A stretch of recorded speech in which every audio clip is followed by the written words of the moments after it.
Okay, so good evening. Well, apparently nobody's showing up in today's class. So what we're gonna do is I'm gonna record today's class as usual. It will be in the channel, and I'm pretty much today we were supposed to be practicing the reading section because it's our last practice session for the reading. So that's what I'm gonna do. I'm gonna be answering some passages, practice sets. And well, I'll be explaining probably each question so that if you guys are seeing this video, then you can, I don't know, it can be like you're actually practicing. So let's see. Actually, yesterday, we were working on this passage on smart technology and smart energy. So I will continue working on the same set, and I'll continue answering the questions that we didn't answer yesterday. We didn't get to answer because of the time. So I remember that we did question 1, 2, 3, 4, and 5. I do remember that we were in question 5. So I'm going to start by answering question 6. So this question that we have here, the word remote in paragraph 5 could be replaced by is what we call a vocabulary question, right? Because it's asking about the meaning or a synonym for one specific word. It's a vocabulary question. So remember the technique for this specific question type. The first thing that you guys need to do is ask yourselves, do I know this word? Can I use it in a sentence? Do I know a synonym of the word? Am I sure that I know it, or am I not too sure? So let's say that I don't know this word. Okay, so I have no idea what remote means. What strategies I could use in order to try to guess the answer, or try to at least eliminate a couple of options and or increase my chances. So let's see, paragraph 5, let's see where the word remote is. I'm gonna go back to paragraph 5, and here it is. So what I'm gonna do, and what I told you guys to do with these questions, is basically read the text and start looking for some clues, right? Start asking yourself how this word contributes to the entire context of the paragraph. So I'm going to read. It says, a second problem is the fact that many renewable power generation sources are located in remote areas, such as windy uplands in coastal regions, where there is currently a lack of electrical infrastructure. New infrastructures, therefore, must be built. Thankfully, with improved smart technology, this can be done more efficiently by reducing the information of construction costs. Okay, good. So basically, I need to understand a little bit the idea of the paragraph, the idea behind the paragraph, and I can understand that it's about a second problem with renewable sources of energy, right? So that's the context. Now I gotta understand what the word remote is doing there. So according to what I understand, basically the problem is that these generation sources are located in these remote areas. So I don't know what remote areas, but I know that it's a problem that these generation sources are in those areas, right? I don't know what those are, but I know that it's a problem that the generation sources are located in those areas. And another thing that I really like about this is that I have some examples of what remote areas are. I have an example of a windy upland in a coastal region. So I know that these two are examples of remote areas. And I also know that in these remote areas that I don't know what those are, there is a lack of electrical infrastructure. And new infrastructures must be built there in these remote areas. So I gotta analyze all those clues. I'm gonna put everything together again. Well, these remote areas are things like windy uplands, coastal regions. I know that in these remote areas, there's no infrastructure, no electrical infrastructure. And I know that it's a problem that our generation sources, our alternative generation sources are located there. So that's the context that I have. And based on that context, what I'm going to do is I'm going to see the options that I have and see which one would make more sense. So would it be a problem that the generation sources are located in isolated areas? Are windy uplands and coastal regions examples of isolated areas? Are they examples of crowded areas? Are they examples of attractive areas, alone areas? In crowded areas, do they have electrical infrastructure? In attractive areas, do they have electrical infrastructure? In isolated areas, right? I need to ask myself those questions. So I could eliminate a few options, right? I could eliminate, for example, the options B and C. Why? Because I know that in crowded areas, there is usually electrical infrastructure.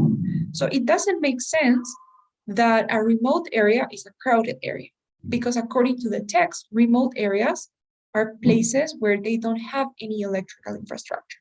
And that couldn't be a crowded area, right? So I'm going to eliminate an option B. I'm also going to eliminate option C, because I know that it's a problem that our sources of energy are located in these areas. So why would it be a problem that they are located in attractive areas, right? It wouldn't be a problem. And thus, I'm eliminating option C as well. I just have isolated and alone now.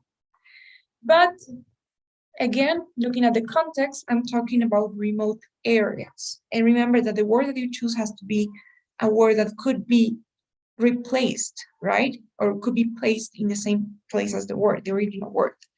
So to me, it doesn't sound okay to say alone areas, right? Because alone is an adjective that's not used for places. It's actually used for people or for other things, but we don't use the adjective alone for places. And that's how I'm eliminating options B, C, and D. And the only one that I have left now is option A, isolated. I know that, that in an isolated place, there's no electrical infrastructure. I know that it would be a problem for the sources of power to be located in these isolated places because, well, it's hard to get there. And I know that windy uplands in coastal regions are examples of isolated places, right? So option A is the one that makes more sense. Moving on, we have question 7 that says, the word underway, another vocabulary question, in paragraph 6 is closest in meaning to. So again, let's assume that I have no idea what the word underway means. So I'm gonna go to the paragraph. Let's see, underway.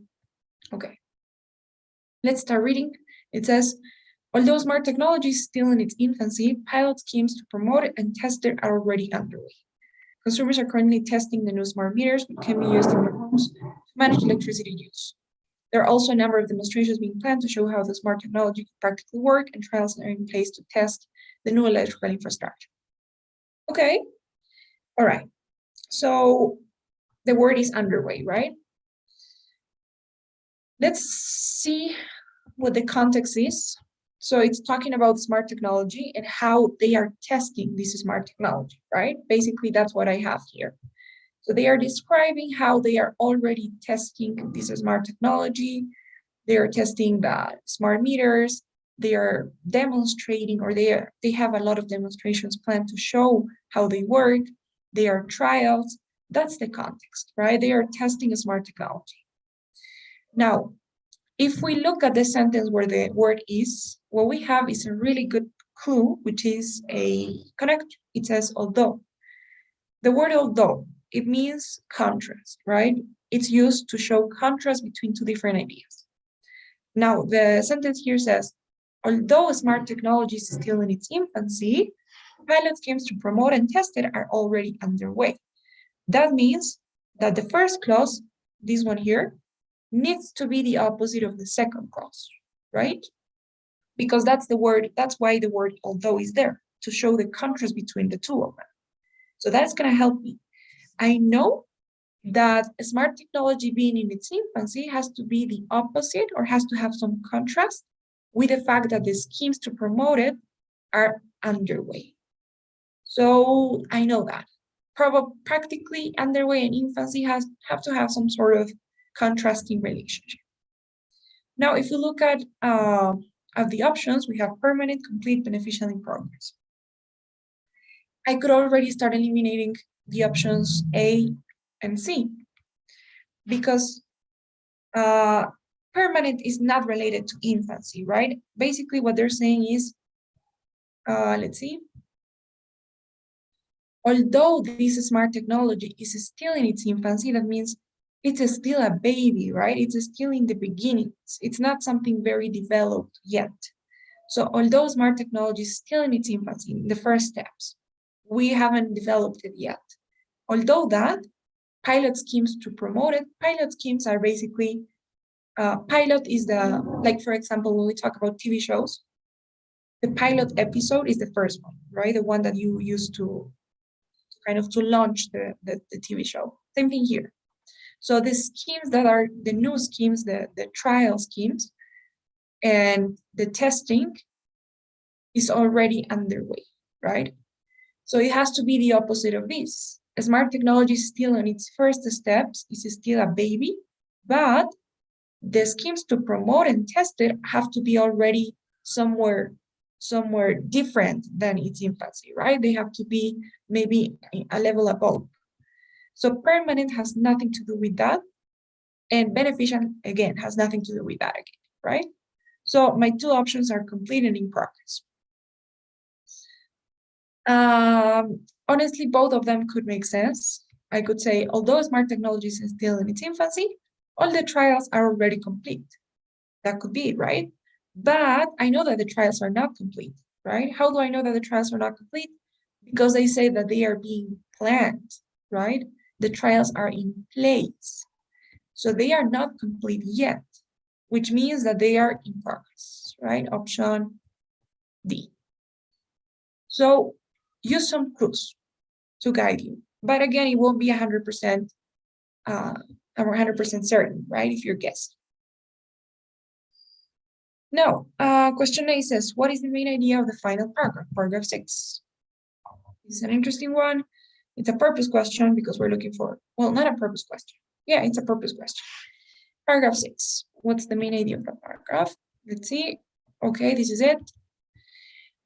You probably already took a look at it, but let's start reading a little bit. So it says, although smart technology is still in its infancy, pilot schemes to promote and test are already underway. Okay, so it's talking about the testing of smart technology, right? Consumers are testing. There are also a number of demonstrations. It is likely that technology will be added in layers, starting with quick win methods. Cities are prime candidates for investment into smart technology. It is here where smart technology is likely to be promoted first, using a range of sustainable power sources. The infrastructure is already changing fast. By the year 2050, changes in the energy supply will have transformed our homes, our roads, and our behavior. Okay, so to summarize, what I could see is first they're talking about the first steps of smart technology, which is the testing that's taking place.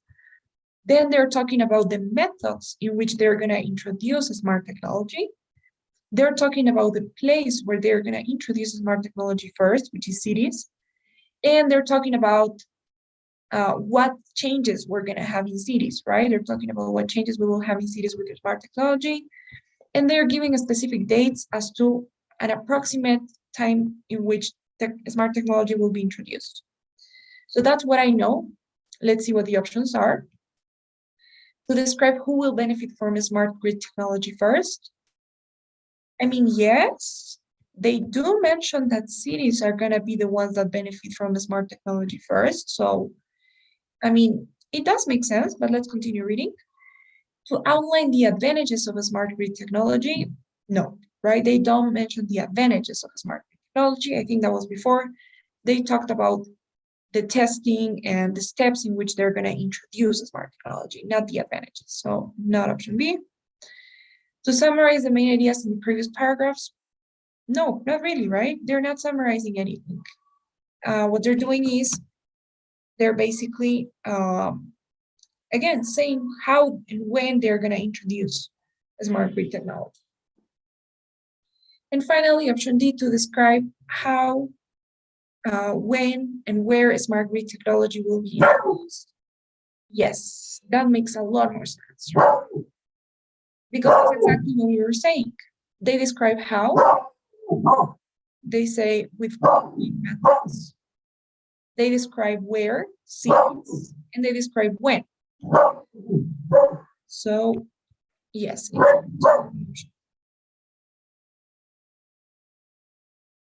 So even though option A was more tempting, option A only talks about who will benefit from smart technology, right? So they are just focusing on cities.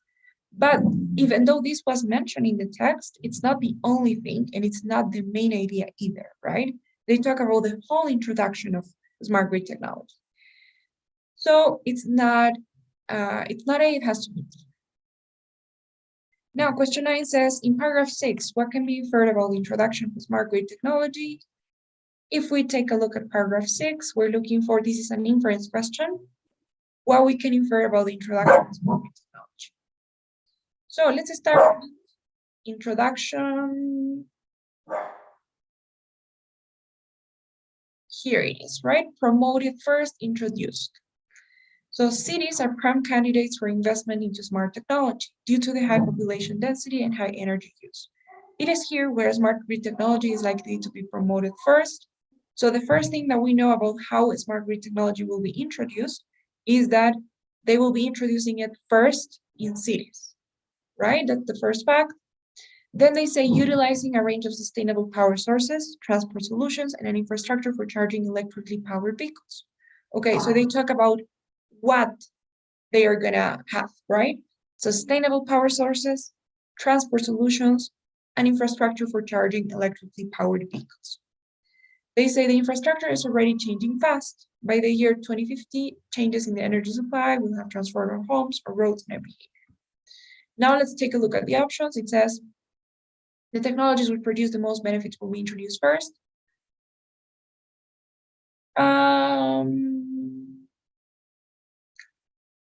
Yeah, because they say that they're going to be introducing it with quick win methods, right? In layers with quick win methods. Quick win methods basically means like methods that give you benefits in an easy way, right? That's quick win. So could be technologies which produce the most benefits in a fast way will be introduced first, maybe. The cheapest technologies will be introduced first. No, right? Because they don't say anything about the price. So no, not B. Technologies which are the most difficult to put into place will be introduced first. No, definitely not, because they talk about the quick win methods, right? So it has to be something fast and beneficial. So it's not the most difficult technologies. Technologically advanced systems will be introduced first. No, because they said that they're gonna introduce this technology in layers, right? That means that they're gonna go step by step. The easiest one first, then they're gonna go increasing the difficulty probably. So the only option that looks appealing to me is A. And that would be it. Okay. So yes, I don't know if there's anything else that I should be saying. This is just practice either way. We've already seen the different question types. So yeah, maybe we can do another one.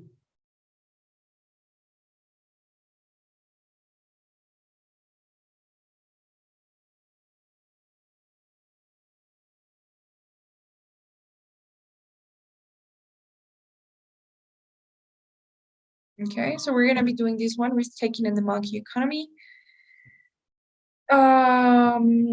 What we could do is, well, by the way, if you guys wanna do these ones actually on your own, this website is called Exam English.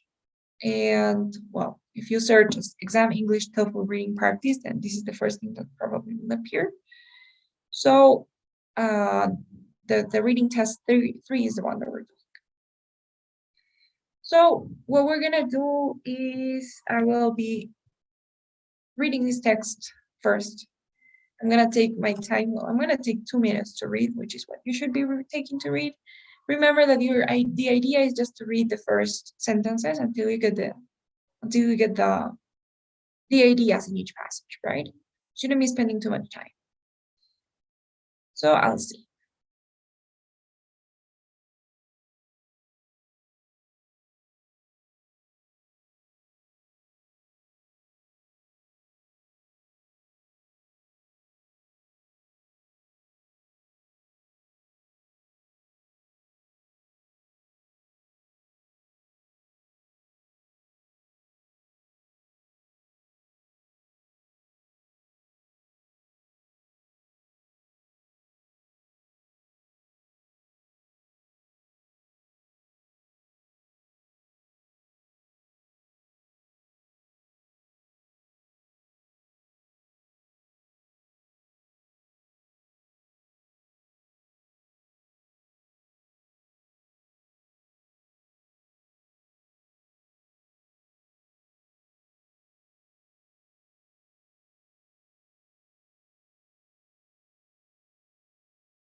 Okay.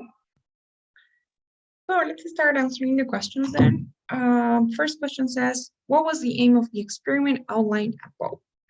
So since I've already read, well, I've already scanned the text, then I should know kind of where this was mentioned.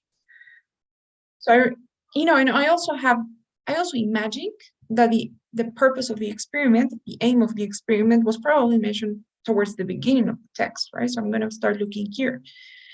And well, first they give a short introduction as to some context as to what the experiment is about, right? And then they say, okay, in order to test these theories, okay, so we first have to know what the theories are. They say, Santos came to two possible answers to this question. Either humans have designed environments which are too complex for us to fully understand, or we are biologically prone to making bad decisions. In order to test these theories, the team selected a group of brown capuchin monkeys.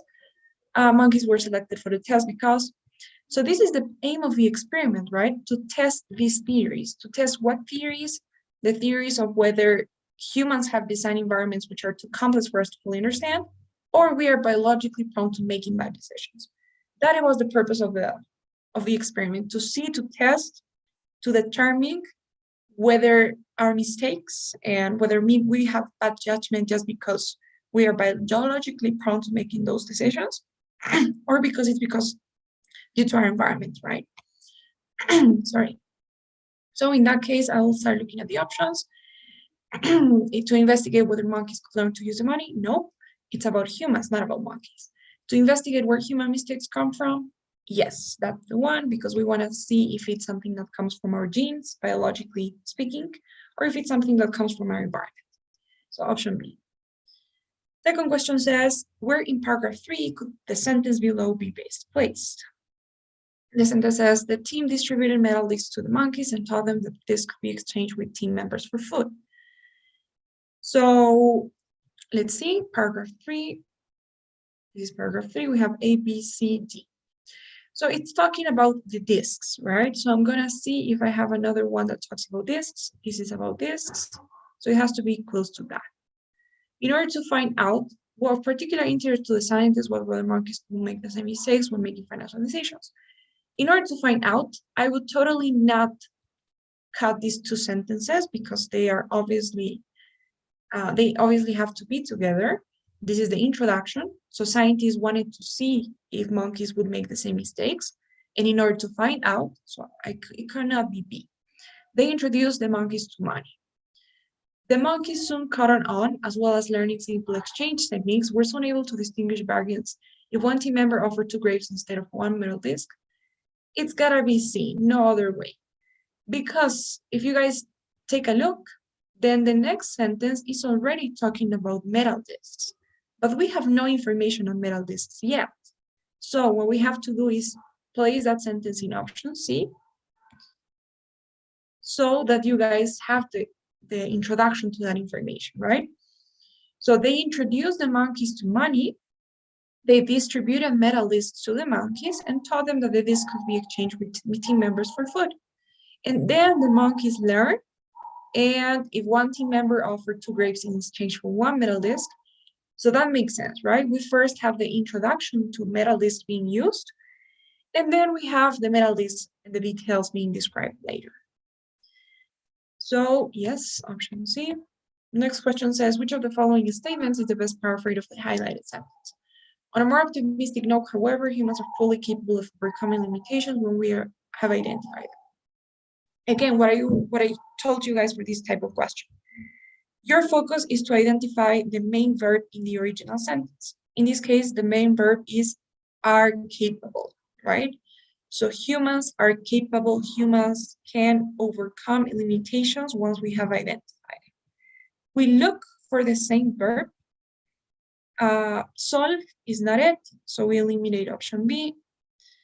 To not have limitations is not it, so we eliminate option C. Both options A and option D have the same verb. Be able to, we can. It's the same, right? We can do something, we are able to do something. So it's gonna be between A and D. Now I'm gonna read. hopefully humans will soon be able to solve these problems, or we are happy to know that if we can solve the problem. Okay, I'm sorry. I just eliminated option B, but I totally missed it. Actually, the verb in option C is can as well, right? So it could be the three of them. Now, humans will soon be able to solve these problems. Doesn't make sense because, first of all, what problems, right? What problems? And second, humans will be able is an affirmation, right? In whether what we have here is humans are capable in general. It's not a future tense. So it's not A. Fortunately, humans can solve problems that we know about. I guess that's the one, right? Humans can solve, humans are capable of solving or overcoming limitations once we have identified them that we know about.